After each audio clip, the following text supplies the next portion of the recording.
said the Baya flag bearer and Benya at least 3 years to campaign. Na no a mom Sabra Momu wa Bemu ya Juman wa 3 years. Now what the year campaigns affect him chances 2028.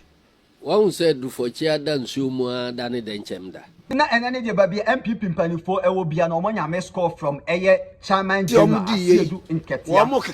NDC amanu say wo mo be yi flag bearer say woni eye 31 December 2026 na ensemo ekọ ho ne de no makwa ko yi flag bearer MPP decision na de ekọ de ba ni ade ewo mi say wo mo se wo be yi flag bearer na nsa na de odi obi aba top bottom approach no aba be ye it say nto mo pese mo yi o flag bearer na mo promote no fast what you say na sansa me ba ye amafo 8 so ma say doing the same thing the same way and expecting different results aka ensem e wo ho formula for na me say wo be no ye konen kwhwe said eye chairman general Asiedu Nketiah ono so ode ne nsem e to dwa e wo this side ba me say wo be subscribe to channel no said update bi anso etomu a onso obenya bi ati na wa share ato other platforms so said afofro nso ebenya bi ati enti abusua yenkotie di eye chairman general ono so oka efa MPP mo pesa omo yi omo flag bearer next year no yentie di oka general nanu na me ne MPP ni pipani di nkomo pa na we raise point bi say pa Ghana say wo fa obi a onim politics ni mu pa so ye MPP ni o so ye hwan ni o nipa ko no gise oba na ase besua bibi kakra efiri ho wo de na efie nyansa ana se ye policy na wodidi mu no na ama wonye sa asua hunu na nyansa no ebi wo fie na ebi wo wura mu ana oh there you because I'm fie nyansa na ntiase o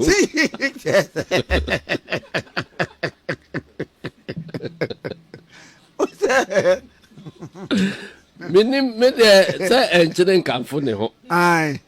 MPP well in chokasi omudi yi wo mo keke wo mo ho say wo mo be yi flag bearer say 31 December 2026 na January no wo makwa yi wo mo flag bearer na de ekọ de ba ni ade ewo mi say wo mo se wo mo be yi flag bearer na nsa na de odi obi aba top bottom approach it is saying what you saying? Yo, I say, Makase doing the same thing the same way and expecting different results, you know. A formula for madness. Inti eto de bia, as I say, ultimate thinking outside the box. Inti ebet member say outside the box thinking no be na omo ye. Because omo firase aya kosoro anyeye omo firasera ya kosoro ebia yeye enti se ne empanimfo a omo aba ye omo adwen se omo dibe omo be frudua na free ne nkomu ambesi nase a me de mishra omo kusakusa se ade se abua bia na moto on se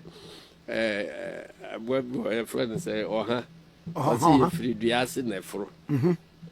enti oha otu afridua bi so kura akodua foforo so a obaba besi second one no besi from no afri from afra akosoro ade na nyanse wo mu say na say dua wo free from abeda fo ko fro dua nkomu na wo say obi si da na say me boda no so ansan ma besi a na je so ya edem o me ahwehwe ni na yi mu kakra so obi si dan na ho nya se me bosso na mi via master de foundation mo pen chance mra na me mo dan no so ansa no mabesi na odi good years no said ne mu misai na say ese ehwe na binim because me de mi hu no wo saa de no mu ne say MPP wo man kasa wo mo nhwe wo man bakosem on say 1992 first election ayeto no wo man no mu no Dr. Dibu ahempenso na ye che election no mu mienu November ye presidential November ne abeye parliamentary so December enti ye to November no a Dr. Professor Dubuahe odi ncho no am so nya 30 something %. Basade na ye mwanwo. Ena ye free ho aba December abeto aba no. NPP for si dabi. Udi kan to presidential ansa no aba parliamentary. Eje say o pe kwan awiem. Enti yem pene so eno na ma wo mo boycott no ba yo. Ni nyina ni. Because ye koto ya to ama Rollins ya wini awie no. Na che say o kwa akoto parliamentary. Obi abe na dwen so pe so okọ Rollins afa. Enti wa hwe ya wo supporters no nyina beto ama Rollins ni parliamentary candidates. Eno na NPP gina so ye boycott no. Wow. Enti se nempanifo bia be sori wo NPP num. Na omo si yenye no saa na internally ade amo si nationwide no mo mpene sokora. Anti mo forso ya ma 96 yesisa mu ede ayinu mienu nyina bomu no. Kokohwe Electoral Commission records. Say why na suggest say yemfa abato parliamentary and presidential no mum enti saa baby a presidential no bekobia no parliamentary no ebetwe parliamentary no ade akire kokohwe obehu say NPP na de saa suggestion no bae na ade san da be na nkwanta yire ti wo mo ni saa ade ne bae pa de ebetwe nke hwe o madwenim ba o mo se se ubeye na se a we yafa enti ade aprepare ye beba enti saa na te de a ye to no soro no wie de a ye ba fam ha no obi ani se me prefer as far as you know presidential candidate ni anyway ni enti wo mo se de be ya to prevent acrimonious situation no enti no mo ye ni saa na de na wo consider say ye be kan ni nyina bom okay say both parliamentary and presidential nyina ye to no one day Enti delegates no call baby omo kwa akoto a obia benya ballot papers mienu to presidential na to parliamentary say no obewie no obia hu say we campaign team ni we campaign team mutu wia eno anomanya mo parliamentary candidates asanya mo presidential candidates ale na omunya no sa in most of ye de no sa na ya motu awie enti wuntime mfa nsanwam kwan so enkopie lome okay what you say because nyamia se say kwan we ofa so ha na obepie u kolomi na ado ani afa nsam kwan ekokumase obeda kopie lome de ekoso no se omo ko sha ase wo top ho echusu say echusu flabera ansa na omo aba branch a flabera no nipa echusu no woman the mandate of the party to choose a flag bearer. Where they chim kakra. The attorney say, a bia wo level of the party no. Minim say woman the sanity, but I believe say sanity. NDC obi adi akonya 4 years. Until we brancher, udi brancher akonya no 4 years. 4 years pa ho a. O mandate ashe awu. Oko constituency a omusu di akonwa 4 years enti utra 4 years na o mandate awu region for the same thing and national for the same thing enunti because say branch elections no back ba wo so wo time wo kwakoyi eyifo no wo kwakoyi flag bearer no no wo time awu but wo tumi convention e ma wo tumi koto a convention no ye different from our constitution. Afe na Matthias say omo wa ban mu no na bibibia tia constitution kra na omo akoye let's say ko hwese Supreme Court be kataso ama omo em say sa ayinu na omo hwia e dia aba omo party mo members nyina obi amfa nkokọ to a ne omo tiri so ne se we di o hwia omo adwina gina so oh na say nyina mo se ye ncheche adwene enti no a problem. The second issue so ne say womo ehwepo obia in line towards one direction. Sir. The reason so ne say because says ya no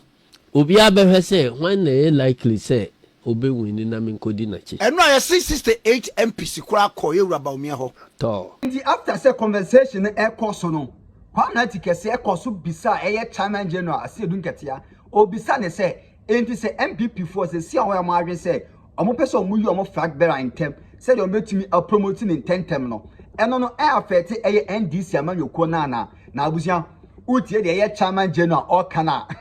esewani utumi se oba na oboa ne ho na ensemo a wakafa eye MPP for ho na abusia yenko na yentie de eye chairman general oka wo mo to flag bearer ntem said ye be ya flag bearer no benya at least 3 years to campaign na no emom hu sabra momu wa ban mu ya dwuma no wo 3 years na what the campaign sa affect mo chances 2028 one said do for chia dan sumu dan den chemda there be almost started campaign when I say campaign mu almost started thank you toy say mu ye de kama nti wa monto aso sa na omunye campaign first things first wo mon ko reconcile wo mu party no before wo mbeko into any na the party ndi de wo mu ayi na wo thank you to na wo